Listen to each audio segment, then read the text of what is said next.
ዩናይትዳውያን እነሆ ተገኝተናል። በጠዋት ዜናችን ነው ዛሬ የተገኘ ነው። አድማጮቸው ኔትወርኩ በጣም ጥሩ ከሆነና ቶሎ የሚጭንልን ከሆነ አድማጮች በዚህ ሰዓት ሁሌም እንገኛለን። ጠዋት ሀሳባችን 2 ሰዓት ላይ ሁሌም ዜናዎችን ለእናንተ ማድረስ ነው። ከ2 ሰዓት በኋላ በሚለው ያዙት። ግን አስቸጋሪ ከሆነ እስከ 4ም ልንደርስ እንችላለን።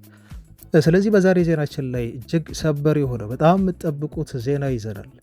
በመጨረሻም ብሬንትፎርድ እና ማንቸስተር ዩናይትድ በብሪያን ምቤሞ ዝውውር ላይ ከስምምነት ደረሱ ተብሏል። በሰበር ትላንት አመሻሽ የወጣ መረጃ ነው። አድማጮች በርካታ ሚዲያዎች የሚታመኑ ዘግበውታል።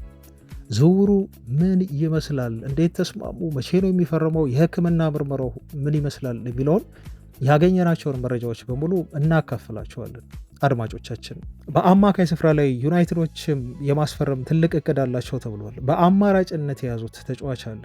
በመደበኛነት ለማስፈረም በቅድሚያ ሰጥተው የሚንቀሳቀሱባቸውን አማካዮች ከዚህ በፊት ነግረናቸዋል። አሁን ደግሞ በአማራጭነት የያዙት እዛው ፕሪሚየር ሊግ የሚጫወት አማካይ ማን ነው የሚለውን እነግራቸዋለን።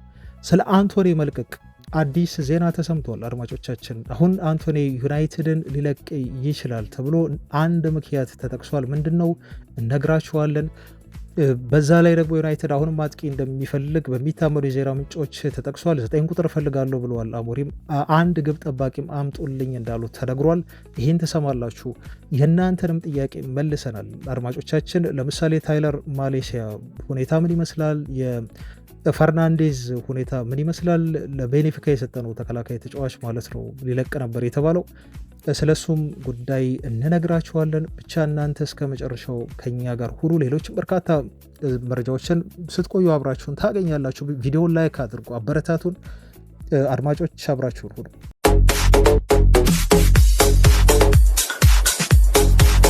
በመጨረሻም የሰለቻችሁ ዜና አሁን ፍጻሜው የተቃረበ ይመስላል። አድማጮች ትላንት አመሻሽ ላይ እኛ የከሰዓቱን ዜናውን ሰርተን ለእናንተ ባደረስንበት ወቅት ከዛ በኋላ በርካታ ሚዲያዎች ብሪያን ምቤሞ ወደ ማንቸስተር ዩናይትድ የሚያደርገውን ዝውውር ሁለቱ ክለቦች ከስምምነት ላይ ደረሱ ሲሉ ዘግበዋል። በጣም የሚታመኑ የዜና ምንጮች ነው ይህን እየተናገሩ የሚገኙት። ስለዚህ አድማጮች ብሪያን ምቤሞ ወደ ማንቸስተር ዩናይትድ የሚያደርገው ዝውውር አሁን ሙሉ ለሙሉ ከስምምነት ላይ የተደረሰበት ይመስላል፣ እንደ መረጃዎች ከሆነ ማለት ነው። አድማጮች ለዚህ እንደማንን እንደ ምንጭ እንደተጠቀምኩ ነግራችኋለሁ። የመጀመሪያው የተጠቀምኩት የሴንትራል ዴቪስን ኒውስ የትዊተር አካውንት አላቸው። እነሱ የፖሰቱት መረጃ ምን ይላል? ተጫዋቹ ወደ ማንቸስተር ዩናይትድ የሚያደርገው ዝውውር በሁለቱ ክለቦች መካከል ከስምምነት ላይ ተደርሶበታል የሚል ሪፖርት ነው የወጣው። ዩናይትዶች ብሪያን ምቤሞን እንደሚፈልጉት ለመጀመሪያ ጊዜ ማለት ይቻላል ይሄ የዜና ምንጭ ነው ያወጣው። በነገራችሁ ላይ ትልቅ ሚዲያ አይደለም፣ ግን አንዳንድ የውስጥ አዋቂ ብላችሁ የምትይዟቸውና የምታምኗቸው እኔ ከምከተላቸው ዩናይትድ ከሚመለከቱ ዝውውሮች መረጃ ከማገኝባቸው አንዱ ነው። ትረስትድ ሶርስ አይደለም፣ ግን በኋላ ላይ ደግሞ ይበልጥ እንዳምነውና ለእናንተም ሪስክ ወስጄ እንዳቀርብ ያደረገኝ ሌሎች የምናምራቸው በኋላ የምነግራችሁ የዜና ምንጮችም ተመሳሳይ ነገር ማረጋገጣቸው ነው። ቀድሞ ግን ያወጣው ይሄ ሴንትራል ዴቪድስ የሚባለው የዜና ምንጭ ነው ትዊተር ላይ የሚገኘው ማለት ነው። እና አሁን ንቦቹ በዩናይትድ ጋር ሲያደርጉት የነበረውን ድርድር ከስምምነት ላይ በገንዘቡ ጉዳይ ተስማምተው ጨርሰዋል። 60 ሚሊዮን ፓውንድ አሁን እንደወጣው መረጃ መሰረት አድማጮች 60 ሚሊዮን ፓውንድ ፊክስድ የሚከፈል ነው፣ ሲደመር አዶንስ ተብሎ ተገልጿል በሴንትራል ዴቪድስ ማለት ነው። ስለዚህ ኦልሞስት ከኩኒሃ በመጠኑ የሚበልጥ ገንዘብ ዩናይትዶች ለብሪያን ምቤሞ ዝውውር ለብሬንትፎርድ ክፍያ የሚያስገቡ ይሆናል ማለት ነው።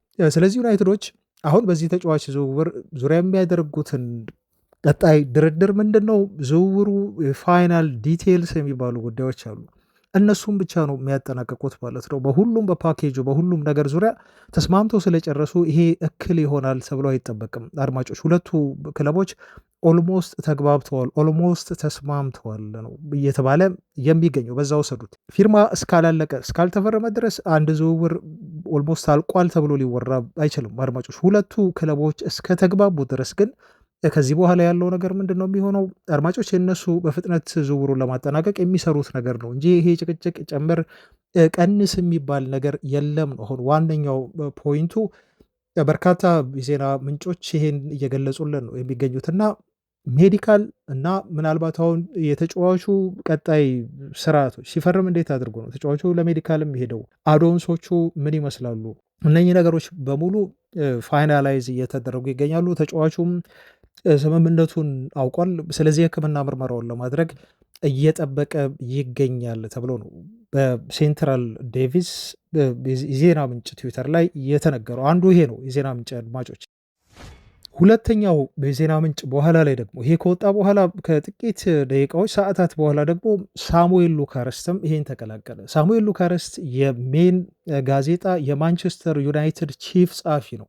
እሱ እንዳለው ከሆነ ዩናይትዶች ሁለተኛ የዝውውር መስኮት ፈራሚያቸውን ለማግኘት ብሪያን ምቤሞን ኦልሞስት ጨርሰዋል ሲል ነው እሱም የዘገበው ማለት ነው። ስለዚህ እሱ ክሎዝ ብሎ ገልጾታል።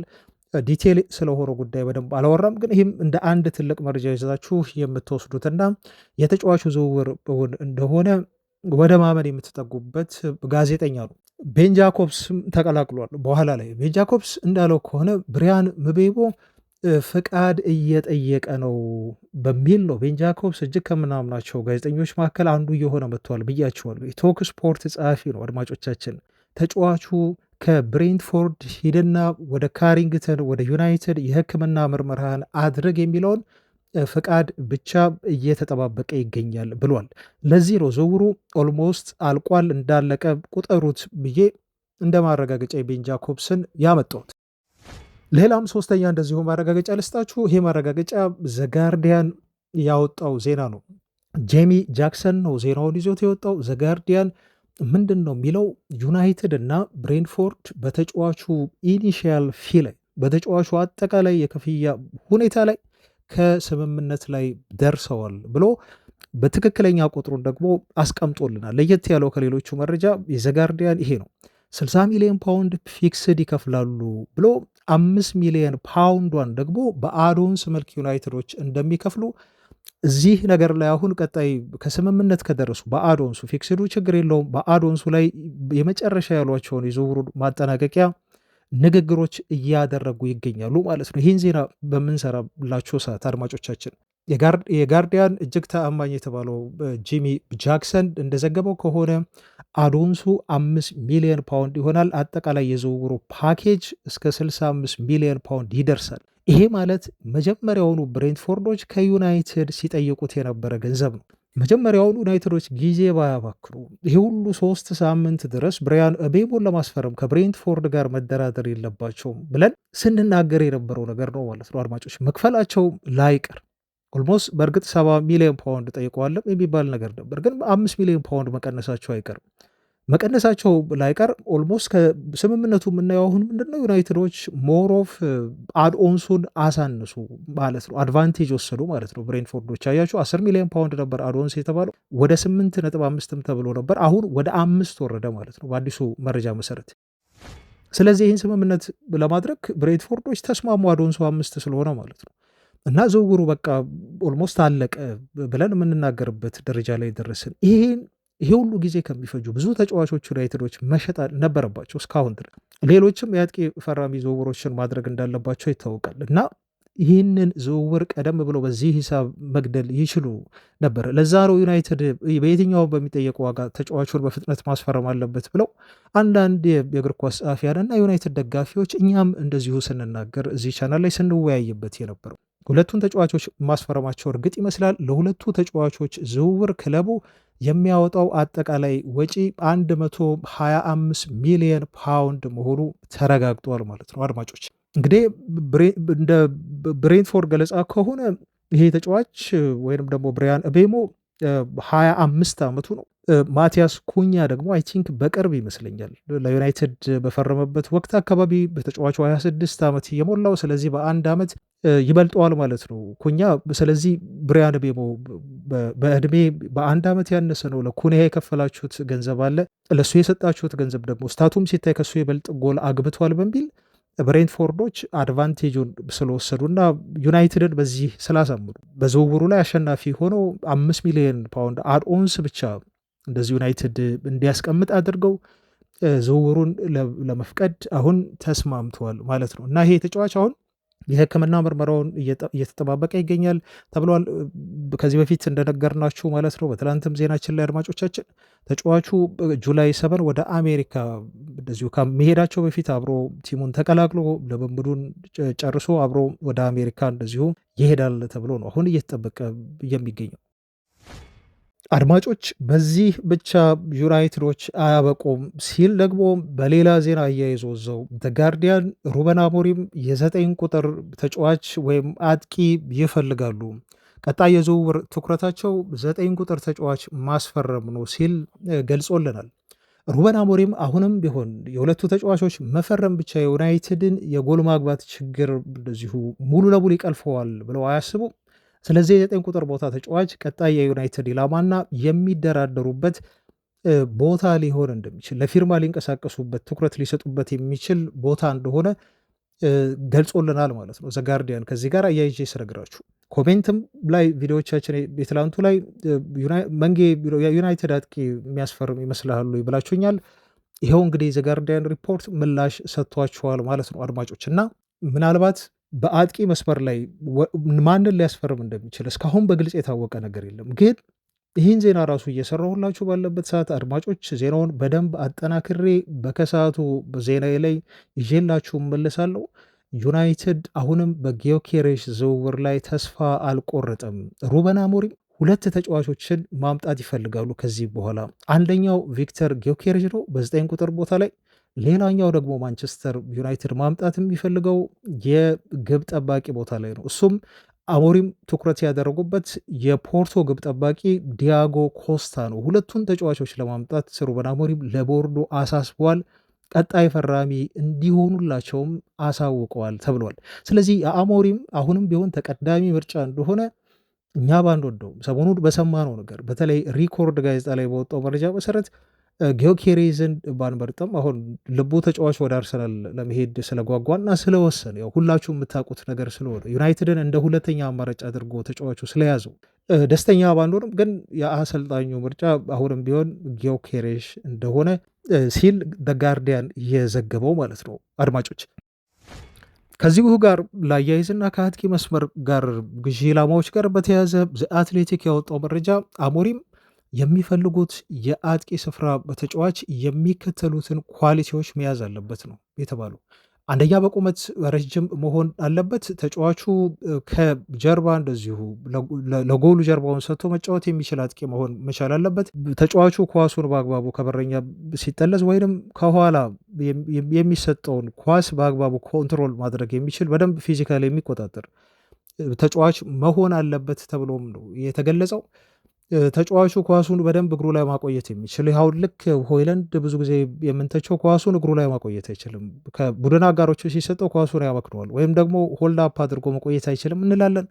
ይሄ ችግር የሌለበት አጥቂ እንዲሆን ይፈልጋሉ አሞሪም። በዛ ላይ ደግሞ ኳሱን ይዞት ወደፊትም ጀርባውን ሰጥቶ ኳሱን ተቀብሎ ይዞት ከእንደገና ኳሱን ወደፊት ፕሮግረስ ማድረግ የሚችል አጥቂ እንዲሆን ይፈልጋሉ ተብሎ በክራይቴሪያ ተይዟል። ኤክስፕሎሲቭ የሆነ ፔስ እንዲኖረውም ይፈልጋሉ አሰልጣኙ ተብሏል። በጣም ፈጣን እንዲሆንላቸው ይፈልጋሉ። ከተከላካዮች እንደዚሁ ኋላ በመሮጥ በማምለጥ ጎል የሚያስቆጥር አደጋ መፍጠር የሚችል አጥቂ እንዲሆን በእቅድ አውጥተዋል። እንደ ክራይቴሪያ አድርገው ይዘውታል ተብሎ ተገልጿል። በዛ ላይ ደግሞ በተደጋጋሚ ዋነኛው የአጥቂ መስመር ተጫዋች ትልቁ ስራ ጎል ማስቆጠር ነውና ግልጽ የጎል ማግባት እድል ብቻ አይደለም። ልክ ሆይለንድ እንደሚሰጠው ሳይሆን ሀፍ የሆኑ የጎል ማግባት እድሎችን ሁሉ ሳይቀር የማይምር የሚያስቆጥር ግማሽ የጎል ማግባት እድል የሚባሉትን ቻንሶች በሙሉ ማስቆጠር የሚችል ወደ ጎልነት መቀየር የሚችል ተጫዋችና ብዙ ሹት ማድረግ የሚችል ተጫዋች ብለው በአጥቂ መስመር ላይ የያዙት ክራይቴሪያ እንደሆነ ነው የሚታመነው አትሌቲክ ጋዜጣ የዘገበው። በአጥቂና ግብ ጠባቂ ቦታ ላይ ቅድሚያ የሰጡት ጉዳይ ቢሆንም ዩናይትዶች አሁንም የአማካይ ስፍራ ተጫዋች ማስፈረም ይፈልጋሉ የሚለው መረጃም እየተጠናከረ ወጥቷል ማለት ነው። ስለዚህ ከብሪያን እቤሞ ፊርማ በኋላ ምናልባት 3 ተጫዋቾች ወደ ዩናይትድ ሊጨመሩ እና ከዛ በላይ ተጫዋቾችም ሊመጡ ይችላሉ። እንደ ተጫዋቾች ሽያጭም ይወሰናል። ይሄ አድማጮች አማካይ ክፍል ላይ ኤቨርተንና ማንቸስተር ዩናይትድ ኒዲዲን ይዘውታል። በዊልፍሪድ ኒዲድ የተባለውን የሌስተር ሲቲውን አማካይ ስፍራ ተጫዋች ለማስፈረም ናይጄሪያዊ ነው። ይሄ ታውቃላችሁ። እንደ ሎ ኮስት ኦፕሽን ተደርጎ በዩናይትድ ተይዟል ተብሎ በቤን ጃኮብስ ተገልጿል አድማጮች። ስለዚህ አሁንም ዩናይትድ የሚያስፈርም ነው የሚመስለው። ይሄ ተጫዋች ሌስተር ሲቲ ከፕሪሚየር ሊጉ የሚወርድ ከሆነ በ9 ሚሊዮን ፓውንድ ብቻ ክለቡን መልቀቅ የሚችልበት የውል ማፍረሻ አማራጭ አለው ነው እየተባለ የሚገኘው አድማጮች። ዩናይትድ ደግሞ ይህን ለሎ ኮስት ኦፕሽን ብሎ የያዘው አማካይ ስፍራ ላይ ስለሆነ ባጀት ከሌለው በትልቅ ገንዘብ የሚፈልገውን የአማካይ ስፍራ ተጫዋች ማስፈረም የማይችል ከሆነ በመጠነኛ ገንዘብ የሚያገኘው አማካይ አድርጎ ስለያዘው ይህን ተጫዋች መመልከቱ አይቀርም። ግን ከሱ በፊት ሌላ የተዋጣለት የረዥም ጊዜ ዩናይትድን የአማካይ ክፍል መምራት የሚችል ተጫዋች አሰሳ ይሄዳሉ፣ ያስፈርማሉ ነው አሁን ዋነኛ ሀሳቡ። የማይሆን ከሆነና በርካታ ገንዘቦችን ዩናይትድ ሊያስወጣው የሚችል ከሆነ አማካይ ላይ ክለቡ በሚያደርገው ሽያጭና ባለው አቅም ላይ ተመስርቶ ደግሞ እንደ ኒዲዲ ያሉ አማራጭ አማካይ ስፍራ ተጫዋቾችን ይመለከታል ተብሎ ይሄ ተጫዋች ስሙ ተነስቷል። ከዚህ በፊትም በርካታ የአማካይ ስፍራ ተጫዋቾችን ዜና ስናደርሳችሁ ቆይተናል። አማካይም በዩናይትድ ታርጌት የተደረገ ነው የሚመስለው አድማጮች። ዊሎክስ እና ቪቭል ጠንክረው በዚህ ጉዳይ ላይ እየሰሩ እንደሆነም ተረጋግጧል። በርካታ መመለስ ያለባቸው ጉዳዮች አለ። እነኚህ ሁለት የዩናይትድ ቁልፍ መልማይ ሰዎች በተለይ አማካይ ክፍል ላይ ዩናይትድ ሊያጠናክሩት እንደሚገባ ይታመናል። ሌሎች ክፍሎችን በደንብ አድርገው እያጠናከሩ ይገኛል። ፊት መስመሩን አጠናክረዋል። አሁን ቀጣይ የሚሆነው አማካይ ክፍል ላይ ነው። እዚህ ቦታ ላይ ተሄዳ ዩናይትድን ሊያጠናክር የሚችል አማካይ ለማምጣት በከፍተኛ ጥንቃቄ መስራትና ምልመላቸውን በአግባቡ መከወን ይጠበቅባቸዋል ነው የተባለው። ምናልባት ኡጋርቴ አሁንም በተመሳሳይ በቀጣይ ሲዝን በሩበን አሞሪም ብቃቱ ተሻሽሎ ዩናይትድን በተሻለ ሁኔታ ይጠቅማል ተብሎ የሚጠበቅ የአማካይ ስፍራ ተጫዋች ነው። ነገር ግን በሱ ብቻ ተማምኖ ሲዝኑን ያለ አማካይ ፊርማ መቆየት ደግሞ ለዩናይትድ ሪስክ እንደሚሆን የቡድኑ ቁልፍ ሰዎች የተማመኑበት ጉዳይ እንደሆነም ነው የተገለጸው። ብሩኖ ፈርናንዴስ፣ ሜሰን ማውንትና ማይኖ ደግሞ ሩበን አሞሪም መጫወት ለሚፈልጉት ያጫወት ሲስተም የሚሆኑ አማካዮች አይደሉም። በፓይቬት ሚድፊልድ መጫወት የሚፈልጉ ከሆነ አሞሪም ለምሳሌ በ4-2-3-1 በፓይቬት የአማካይ ስፍራ ሁለት ጥምር የአማካይ ስፍራ ተጫዋቾች መጫወት የሚያስቡ ከሆነ ዩናይትድ ምናልባት ብሩኖ ፈርናንዴዝ በጣም ጥሩ አማካይ ሊሆን ይችላል። ግን ከሱ ጋር አብሮት ሊጣመር የሚችል ደግሞ ለጋ የሆነ በጣም አግሬሲቭ የሆነ ስታሚና ያለው ሮጦ የማይደክም የአማካይ ስፍራ ተጫዋች ዩናይትድ ያስፈልገዋል። ለዚህ አጫወት ሲስተም ብሩኖና ማውንት ወይንም ደግሞ ሜኑ የሚሆኑ ተጫዋቾች አይደሉም። ብሩኖ ሌላ አማካይ ከጎኑ የሚያስፈልገው ተጫዋቹ ካለው የአጫወት ባህሪ አንጻር ነው ተብሎም ነው እየተገለጸ የሚገኘው አድማጮች። ብሩኖ ፈርናንዴዝ በዩናይትድ አማካይ ስፍራ ላይ በጣም ብዙ ከዩናይትድ እንዲሰራ ይጠበቅበታል። በትራንዚሽን ላይ ኳስ ከተከላካዮች ተቀብሎ ለአጥቂዎች የማድረስ ትልቁን ኃላፊነት ይወጣል። ዩናይትድ መከላከል ሲኖርበት ተጫዋቹ ወደኋላ ተመልሶ በጥልቀት እንዲከላከልም ሩበን አሞሪም በሰጡት ትዕዛዝ ይሁን ብቻ አድማጮች ይሄ በግልጽ የሚታወቅ ነገር የለም። ወይም ደግሞ ልጁ ታክቲካል ኤቲክስ ስለሌለው ይሁን ተጫዋቹ በጣም ዲፕ ወደኋላ ይመለሳል።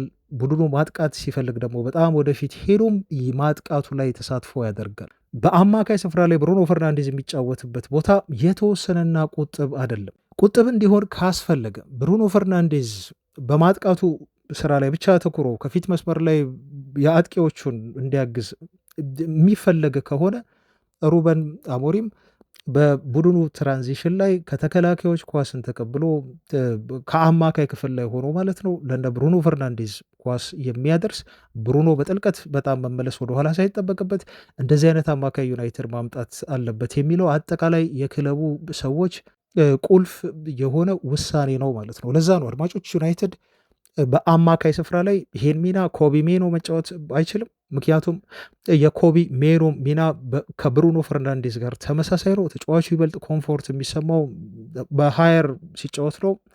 ምናልባት በ8 ወይ በ10 ቁጥር ቦታ ማለት ነው። ልክ እንደ ብሩኖ ፈርናንዴዝ ሜሰን ማውንትን ቢሆን ተመሳሳይ 8 የ10 ቁጥር አይነት ሞሮፍ የ10 ቁጥር አይነት ባህሪ ያለው ተጫዋች ነው። ስለዚህ ነው ዩናይትድ በደንብ ዲፕሊ ወደ ተከላካዮች ቀርቦ በትራንዚሽን ቲሙን እያገዘ መርዳት የሚችል አማካይ ከብሩኖ ፈርናንዴዝ ጋር ግዴታ ያስፈልገዋል። የቲሙን ባላንስ ለማምጣት ይህን የአማካይ ስፍራ ዩናይትድ በደንብ ቀዳዳውን መሸፈን አለበት ተብሎ እየተገለጸ ያለው አሁን ባለው ሁኔታ አድማጮች ሁሉም ነገር አስደሳች ይመስላል። ዩናይትድ አማካይ ተጫዋች ያስፈርማል። እነማንን በሎ ኮስት አሊያስ ደግሞ በሃይ ኮስት አማካይ ያስፈርማል የሚለውን አብረን እኛም እየተከታተልን መረጃዎችን የምናደርሳችሁ ነው የሚሆኑ። አድማጮች የአንቶኒን ጉዳይ እንድንነግራችሁ ጠየቃችሁናል። ኮሜንት ላይ አንቶኒ እንዴት ሆነ የአንቶኒ ዝውውር እያላችሁ አድማጮቻችን፣ አሁን አንቶኒ ወደ ማንቸስተር ዩናይትድ ተመልሶ እንግዲህ የውሰት ውሉን በድጋሚ ለመፈጸም ጥረት የሚያደርግበት ጊዜ ነው። የውሰት ውሉን አጠናቋል በሪያል ቤትስ። እንደምታውቁት ሪያል ቤትሶች ደግሞ ከፍተኛ የሆነ ድርድር ሲያደርጉ ቆይተዋል። በተለይ ባለፈው ሳምንት ማንቸስተር ከተማ ድረስ በመምጣት የተጫዋቹን ዝውውር ለመጨረስ ጥረት ሲያደርጉ ነበር። በዚህ መሃል አንድ ተጫዋች ከሪያል ቤትስ እንዲለቅ ይጠበቅ ነበር። አድማጮች ይሄ ከሪያል ቤትስ መልቀቅ የነበረበት ተጫዋች ደግሞ አሁን ይህን ዜና እየሰራሁላችሁ ባለበት ሰዓት መልቀቁ ከክለቡና ወደ አትሌቲኮ ማድሪድ ማምራቱ በፋብሪሲዮ ሮማኖ ሄር ዊጎ ተብሎ ተጫዋቹ ጆኒ ካርዶሶ ተብሎ ነው የሚጠራው። ይህ የሪያል ቤትስ የአማካይ ስፍራ ተጫዋች 30 ሚሊዮን ዩሮ ተከፍሎበታል። ከእንደገና አዶንስም አለው ነው የተባለው። የተዘዋወረው በዚህ ሂሳብ ነው ወደ አትሌቲኮ ማድሪድ። አትሌቲኮ ማድሪድ ይህን ገንዘቡ መክፈሉ ስለማይቀር ለዚህ ተጫዋች ዝውውር ሪያል ቤትሶች አሁን አንቶኒን ለማስፈረም ከሚያገኙት ገንዘብ ላይ ይጠቀሙታል ተብሎ እየተጠበቀ ነው የሚገኘው። ዩናይትዶች 30 ሚሊዮን ፓውንድ ይፈልጋሉ። ይሄ ማለት በአጠቃላይ 35 ሚሊዮን ዩሮ ማለት ነው በአንቶኒ ዝውውር ላይ የሚፈልጉት። አሁን ሪያል ቤትሶች በውሰት ስጡን ብለው ሲጠይቁ የነበረው ከገንዘብ እጥረት አንጻር እንደነበረ ዩናይትዶች ያውቃሉ። አሁን ደግሞ ሪያል ቤትሶች ይህን ተጫዋች ሸጠው ገንዘብ የሚያገኘው ከሆነ ገንዘቡን ሊጠቀሙበት በአንቶኒ ዝውውር ላይ ይገደዳሉ ማለት ነው። ዩናይትድም ተጫዋቹን በቋሚ ኮንትራት እንዲያስፈርሙት ያስገድዳቸዋል ማለት ነው። ይሄ ነው እንግዲህ አትሌቲኮ ማድሪድ ዩናይትዶች አንቶኒን በመሸጥ ገንዘብ እንዲያገኙ ሊረዷቸው ተቃርበዋል ተብሎ እንዲነገር የሆነው ማለት ነው። እንደምታውቁት የ25 ዓመቱ ተጫዋች በውሰት ከተሰጠ በኋላ ባለፈው ጥር የዝውውር መስኮት ላይ የቀድሞ ብቃቱን አግኝቶ ከደጋፊዎች ጋር በፍቅር ወድቆ ተጫዋቹ 9 ጎል አስቆጥሮ 5 አሲስት አድርጎ በ26 ጨዋታዎች በጣም ጥሩ የሆነ የውሰት ጊዜ ካሳለፈ በኋላ ነው ቤትሶች ተጫዋቹ በዩሮፓ ሊግ ኮንፈረንስ ሊጉ ፋይናል ላይ ሁሉ አቅርቧቸው በቼልሲ ምንም እንኳን ቢሸነፉም በላሊጋው ደግሞ 6ኛ ሆነው እንዲያጠናቀቁ በአውሮፓ መድረክ እንዲሳተፉ በማድረግ በጣም ተወዳጁ ተጫዋች ሆኗል። ስለዚህ ይህን ተጫዋች በቋሚ ኮንትራት ለማስፈረም ጠንክረው በመስራት ላይ ይገኛሉ። ይሄ ተጫዋች ብቸኛ አማራጭ ያደረገው ሌሎች ብዙ ክለቦች ቢፈልጉትም በሪያል ቤትስ ሄዶ በሪያል ቤትስ በድጋሚ መጫወት ነው። ከዛ በኋላ የካርሎ አንቸሎቲን ቀልብ መሳብ፣ ከዛ በቀጣዩ ክረምት በሚደረገው የዓለም ዋንጫ ላይ ለብራዚል ብሔራዊ ቡድን ላይ ጥሪ እንዲደርሰው ማድረግ ነው የአንቶኒ ትልቁ ፍላጎት። በሚመቸው ኢንቫይሮንመንት፣ በተመቸው ክለብ፣ በሚወዱት ደጋፊዎች እየተጫወተ ለዛም ሲል ደሞዙን 30% ቀንሳለሁ ብሎ ፈቃደኛ ሆኗል። ይሄ ማለት ተጫዋቹ ከሚያገኘው ሳምንታዊ 200,000 ፓውንድ በዩናይትድ 170,000 ፓውንድ እየተከፈለው ለመጫወት ነው። ለአትሌቲክ ለሪያል ቤትስ ተጫዋቹ ፍቃዱን አሳየ ተብሎ የተነገረው ምን ያህል ዝውውሩ ለመፈጸም ተጫዋቹ ዝግጁ እንደሆነ ይህ እንደማመላከቻ ተደርጎ ሊወሰድ ይችላል። ቤትሶች አሁን እዚህ ጋር በክለባቸው ታሪክ ከፍተኛ ገንዘብ ያወጡበት ውዱ ፈራሚያቸው 21.5 ሚሊዮን ፓውንድ ያወጡበት የዴኒልሰን ዝውውር ነው። ይሄም በ1998 ያወጡት ገንዘብ ነው። አድማጮች በጣም የቆየ የዝውውር ሂሳብ ኦልሞስት ወደ 20 ዓመት ይህን ያህል የዝውውር ገንዘብ ካወጡ ኦልሞስት ቆይቷል። አሁን ለአንቶኒ ከዩናይትድ የሚጠየቁት ገንዘብ 30 ሚሊዮን ፓውንድ ስለሆነ ይህን ገንዘብ የሚከፍሉ ከሆነ ቤትሶች የክለቡን የምንጊዜም የተጫዋቾች ሪከርድ ክፍያ በመስፈር ተጫዋቹን ወደ ክለባቸው መልሰው ያመጡታል፣ በቋሚ ዝውውር ያስፈርሙታል ተብሎ እየተጠበቀ ነው ያለው። ለዩናይትድም ይሄ መልካም ዜና ነው። ወደ ሳንቾ መረጃ ባለፍን። ሳንቾ እንደተፈራው አልሆነም። በተለይ ለኔ አድማጮች በርካታ ክለቦች አሁን እየተረባረቡበት ነው፣ ጨረታ ውስጥ ገብተዋል እና ይሄ ተመስገን የሚያስብል ነው። ክቡራን አድማጮቻችን አሁን እየመጡ ያሉ መረጃዎች ሳንቾን በተመለከተ ያሉትን በሙሉ ነው ማደርሳችሁ። ስለዚህ ተጫዋች የዩናይትድ መልቀቅ እንደ ሰርግና ምላሽ በጣም ጥሩ የሆነ ዜና አድርጋችሁ ልትወስዱት ትችላላችሁ። ምክንያቱም ልጁ አሁን የፌነርባቼን ጥያቄ ኮንሲደር ማድረግ ጀምሯል የሚል ሪፖርት እየወጣ ስለሆነ ነው። ከዚህ በፊት አይመስልም ነበር። ተጫዋቹ ዩናይትድን የመልቀቅ ዕድሉ በጣም ጠባብ ነበር የሚመስለው። ደሞዜን በቃ ክፈሉኝ ብሏል። የአንድ ዓመት ዋንጫ አድርጋችሁ ክፈሉኝ እና እኔ በቀጣይ ክለቤ ላይ እደራደራለሁ የሚል አማራጭ ነው ልጁ ያቀረበው ማለት ነው። ዩናይትዶች ከ14 እስከ 15 ሚሊዮን ፓውንድ ደሞዙን ሊከፍሉት ይገባል። የቀሪውን ኮንትራት ወይም ደግሞ ኮምፕሮማይስ ውስጥ መድረስ አለባቸው ችን ማለት ነው ይመስለኛል። ግን በዝውውር ሂደት ውስጥ በጣም አማራጭ ሊሆን የሚችለው ልክ አንሱ ፋቲን አሁን ባርሴሎናዎች ለሞናኮ በውሰት ሲሰጡት ኮንትራቱን አራዝመው ነው። ዩናይትዶች መልቀቁን እርግጠኛ ከሆኑ አዲስ ኮንትራት እሱ ከፈረመማ ችግር ነው። አድማጮች እንዴት እንደሚፈቱት እኔ አላቅም። አብረን የምናይ ይሆናል። ምክንያቱም የአንድ ዓመት ኮንትራት ነው ልጁ ያለው ማለት ነው። እና ደሞዜ ግዴታ ይከፈለኝ ልጁ የሚል ከሆነ ኮንትራቱን ማርዘም ይኖርባቸዋል ማለት ነው። ተጨማሪ ኮንትራት ሰጥተው አስፈርመውት አዲስ ኮንትራት እንደገና ልጁን መሸጥ ማለት ነው። ያ ይመስለኛል ትክክለኛው መንገድ የሚሆነው። ግን በምን ሕግ አግባብ ይሄን ሊፈጽሙ እንደሚችሉ አላቅም። አድማጮች ብቻ ወደፊት የምናይ ይሆናል። የሳንቾ ውስብስብ የሆነ የኮንትራት ነገር እንዴት አድርገው ይፈቱታል የሚለውን ማለት ነው። አድማጮች አሁን ባርሴሎናዊ ሲልኩት አንሱ ፋቲን ኮንትራቱን አራዘሙ።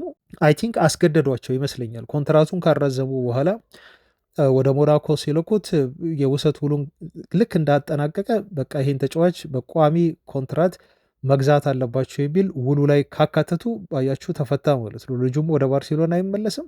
እነሱም በውሰት ያው መስጠታቸው የተረጋገጠ ይሆናል። ገንዘብ እንደሚያገኙም ይረጋግጣል ማለት ነው ውሉን ረዘም ስላደረጉት። ስለዚህ ዩናይትድ ቤትም እንደዚህ ተመሳሳይ አይነት መንገድ ሊኖር ይችላል። ዩናይትድ እንዴት አድርጎ ሕጉን መጠቀም እንዳለበት ክለቡ የሚያውቅ ይመስለኛል። እንዴት እንደሚለቅም ሳንቾ አብረን የምናይ ነው የሚሆነው። ግን አሁን በርካታ ፈላጊ ክለቦች መምጣታቸው ለዩናይትድ መልካም ዜና ነው ያልኳችሁ ለዚህ ነው አድማጮች። የፌነርባቼዎች 10 ሚሊዮን ዩሮ ደሞዝ አቀረቡለት ተባለ። ይሄ ጥሩ ነው። በጣም ደስ የሚል ዜና ነው አድማጮቻችን። ምክንያቱም ከግብር ጋር በተያያዘ የቱርክ ቲሞች የሚከፍሉት 20 በመቶ ነው ብያቸዋለሁ ታክስ። እንግሊዝ ስትመጡ 45 ነው፣ አንዳንዴ 50 ሊሆን ይችላል። ምናልባት ይሄ ኢትዮጵያ ውስጥ እንዳለው ታክስ አቆራረጥ የተጫዋቹ ደሞዝ በጣም ከፍ እያለ ሲመጣ እስከ 50 ሊሄድ ይችላል ግብሩ አድማጮቻችን። ስለዚህ አይገናኝም የእንግሊዝና የቱርክ ሊግ የተጫዋቾች ታክስ ማለት ነው። አሁን ሳውዲ ብትሄዱ ፍሪ ነው፣ ምንም አይነት ታክስ አይቆረጥም። ለመሳብ ነው ትላልቅ ተጫዋቾችን ማለት ነው። ስለዚህ ሳንቾ ይህን ያህል ገንዘብ ከቀረበለትና የፌነርባቼን ጥያቄ እምቢ ብሎ አለመመለሱ እያጤነው ነው መባሉ ለዩናይትድ ትልቅ ተስፋ ነው። ብዙ ከቱርክ የሚታመኑ ጋዜጠኞች እንደሚሉት ከሆነ ተጫዋቹ እንደውም በጣም ተቃርቧል፣ ፌነርባቼ ሊገባ እያሉ እየዘገቡ ነው የሚገኙት አድማጮቻችን። ለምሳሌ ኦራዚዮ የተባለው እንዲሁ ጋዜጠኛ ዘግቦታል ወይም ተናግሮታል። ተጫዋቹን ለማስፈረም ዩናይትድ 18 ሚሊዮን ዩሮ ሁሉ ቀርቦለታል በፌነርባቼ። ዩናይትድ ይሄን ያህል ገንዘብ ወደ ኪሱ ይከታል። በዛ ላይ ደግሞ የሳንቾን ደሞዝ ከደሞዝ ቢሉ ላይ ያነሳል ማለት ነው ለሳንቾ መክፈል ያለበትን እና ሲደማመር ዩናይትድ ወደ 25 ሚሊዮን ፓውንድ ሁሉ ሊያገኝ ይችላል ማለት ነው በዚህ ዜና መሰረት እውነት ከሆነ ነው አድማጮቻችን። ይሄ ደግሞ ለዩናይትድ ቀላል የሚባል አይደለም። እስካሁን ያጓተተውን የብሪያን ቤሞን ዝውውር የሆነች ገንዘብ ጨምሮበት አፕፍሮንት ነገር አርጎ ጨምሮበት ሰጥቶ አሁን ሊስማሙ ነው። ኋላ ዜና አለኝ እሱን እነግራቸዋለሁ አድማጮች። እና ይህን ዝውውር ሊያጠናቀቅ የሚችልበት እና ሌላ ግብ ጠባቂ ሁሉ ሊያስፈርም የሚችልበት ገንዘብ ያገኛል ማለት ነው። አያችሁ። ስለዚህ ሳንቾ ቢያንስ ትልቅ ውለታ መዋል የሚችል ከሆነ ለዩናይትድ ሳንቾ ራሱን ሸጦ ይሄድልን በኮንትራት ተፈራርሞ ወደ ቱርክ አሁን እየተባለ እንዳሉ ጆዜ ሞሪኖ ደውለውለታል። በግል ምን ያህል ሊቀይሩት እንደሚችሉ በፌነርባቼ ቤት ሊሰጡት ስላሰቡት ሚና እንዴት ሊቀይሩት እንደሚችሉ የማሳመን ስራ ሞሪኖ እየሰሩ ነው ማለት ነው። እና ሞሪኖ ትልቅ ውለታ ነው ለዩናይትድ የሚውሉት እየተባለ እንዳለው ሳንቾን የሚያስፈርሙልን ከሆነ ግን ፌነርባቼ ብቻ አይደለም እሱን ፈልጎ የመጣው። አሁን ደግሞ ጁቬዎች ጠንከር ያለ ፍላጎት ጥያቄ ይዘው መጥተዋል። እንደውም ዲማርሲዮ እንዳለው ከሆነ ጁቬዎች ከዩናይትድ ጋር ዛሬ ቀጠሮ ይዘዋል። ስለዚህ ያወራሉ በሳንቾ ዝውውር ዙሪያ። ይሄ ተራሩ መር አይደለም፣ ቀጥታ ከክለብ ግንኙነት ነው አድማጮቻችን።